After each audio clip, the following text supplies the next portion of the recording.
Welcome to Luca and Miguel. Enjoy the video. You begin by preparing both devices. Make sure the watch has battery and your iPhone has Bluetooth and Wi-Fi enabled. Open the Apple Watch app on the iPhone, and when prompted, tap Start Pairing. This initiates the camera alignment step. If the watch is off, press and hold the side button to power it on. Otherwise, make sure you see the animated pairing pattern on the watch face. Once done, keep devices close. The app looks for that animation to link the two.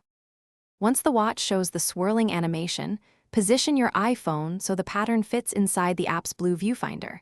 This is how the devices securely exchange pairing data.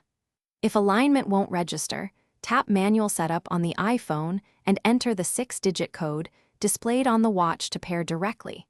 Make sure to grant necessary permissions for Apple ID and features so services like Health and Find My will work. After confirming the device to finish, pick Restore from Backup if you have a prior setup, or Setup is new to start fresh. Then allow the sync to run, which may take several minutes depending on data.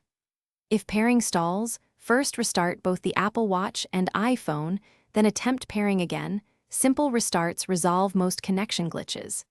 If the watch remains unresponsive, erase all content from the watch in the power menu and restart pairing. This clears configuration errors and lets you try pairing from a clean state. Thanks for watching and please subscribe. It's the best investment you'll ever make.